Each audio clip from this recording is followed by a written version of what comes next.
Hi, my name is Nicholas Patrick. Today I'm going to be breaking down another rescore for you. Let's jump right into it. So this one is the Daredevil title sequence. I actually think that the original composer did an amazing job. I love this title sequence. I love how haunting and how emotional it is. And it inspired me to write my own. So this isn't me trying to outdo something that was already well done. This is just me inspired to try and do my own. I actually took quite a few cues from the original because whenever I rescore a title sequence, especially one that's already been done well, I don't I don't want to do something that's so different that it shocks the listener. So I strategically try to do something that's in the same vein and then make it my own. And you'll see that's what I've done here. Okay, so starting it over, I'm just going to play it and let you guys hear what I've done.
Okay, so that's my rescore. 1 second here. Let me switch over to my workspace. I apologize, guys. I discovered that the session for this was damaged. I can't even open it. So what I'm having to do is just upload the video into Cubase and narrate it from there. I'm going to pull this down a little bit so I can talk and discuss what I've done. Again, so not so different from the original, but a few things that make it my own. So instrument choice is very important, um, and and as well as formula, all very important. So I don't start immediately by going into the melody. I introduce a little bit of texture. So I'll play it real quick. A little bit of texture here. So first you hear the do do do do do. So it's a string effect, if you will. It is not a delay. It is actually the strings playing do do do do do do. Just a quiet pass each time. Next time, to me that sounds a little better. And there are some stutter effects. Honestly, at the time when I made this, stutter effects were just amazingly cool. And now I think it kind of dates it. If I could go back, I would probably change some of the stutter effects. So I start by introducing the main melody about here.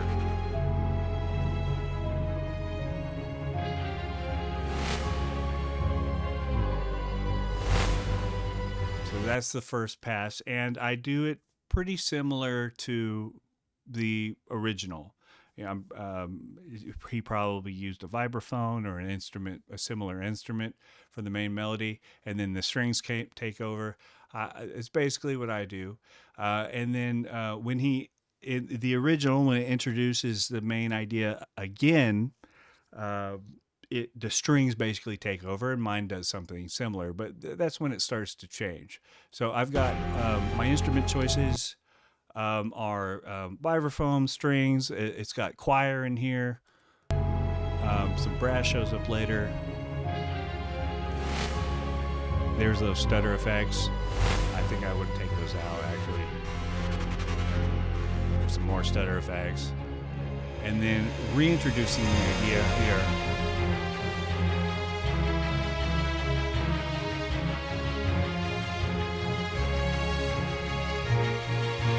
So we reintroduce the idea, a bit more dynamic with the strings, a little bit more intense. Again, instrument choices are all important.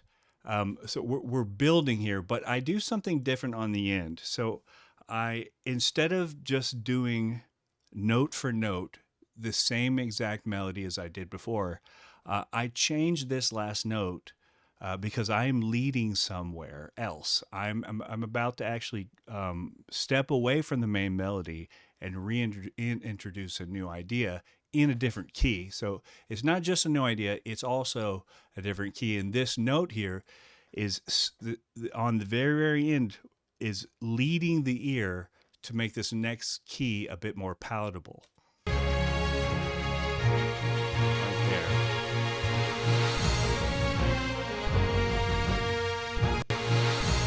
So this section here is my heroic section. You have your dark anti-hero main melody, and then this emotional hero section. Now, the original does not have this. This is where I really make it my own, along with a few other things. But this shifting into a new place creates a contrast. This is a strategic move. I introduced a new emotion, giving the whole title sequence a little more variety. All right, and when I go back to the main idea, it's created some contrast, which will make hearing the main idea a little bit like even more. It'll have more impact.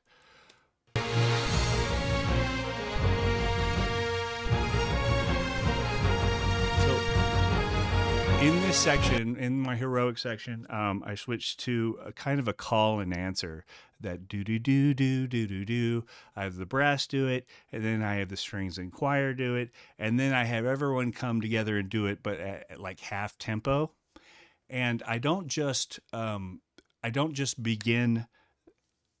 I don't just go back to the main idea and just start it. I ramp up to it. So let's check that out real quick. You'll hear me ramping up with staccato strings. So I slow it down half tempo. So one more time. Do do do do do do do. So I'm gonna back it up just a little bit. So leading into the new key, change keys, brass, strings and choir answer, call and answer. Everybody, half tempo, building, boom, back to the main idea.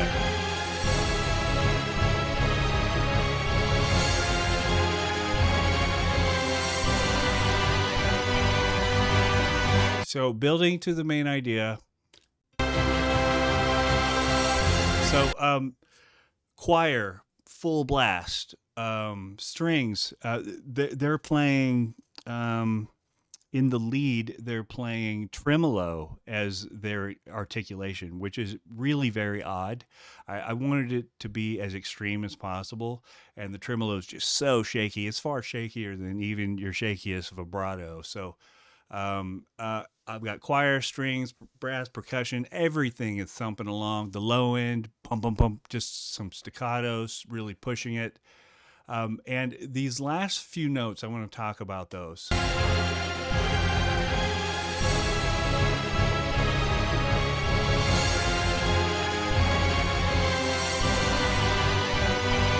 That right there, do do do do do. Those last three notes, do do do.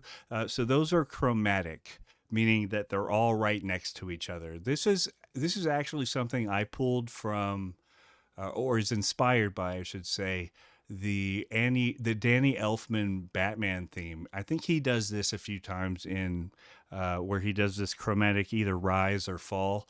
To me, this just sounds very superhero-y, and I really wanted this to be non-diatonic, meaning it breaks the rules. It's not in key.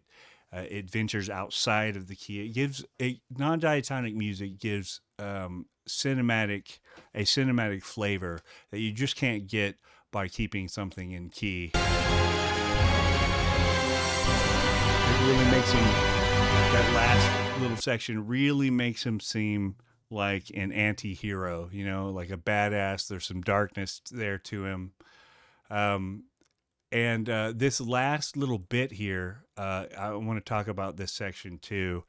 So instead of just finishing, I drift out with some of what we started. You'll hear that string effect that we started with. Let me remind you, right?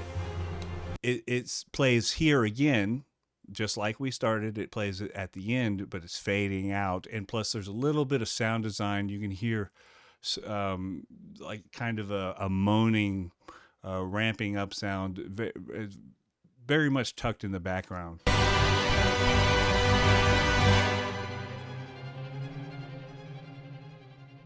So instead of just stopping, we drift away with a sense of mystery. So I'm going to play the big moment one more time. Actually, let's play the ramp up to it.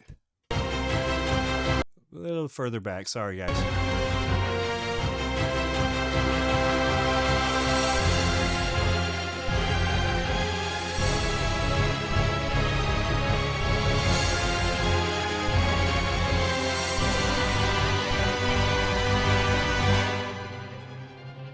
See that right there? Instead of just ending it, we fade out. Anyway, okay, so that is my rescore. Does this serve the picture? I think so. It's dark, ominous, mysterious, and also heroic. I think that is mine better than the original? Probably not. Is it as good as the original? I think so. And of course, I didn't just completely copy. I made this my own. The format is different. The formula is different. It's non-diatonic, which I think the original is completely diatonic, meaning it's in key. So there is some things that make it my own. I do think that this one is at least equal or on par with the original. What do you guys think? Let me know in the comments. Thank you for stopping in for my rescore breakdown. We'll see you on the next one.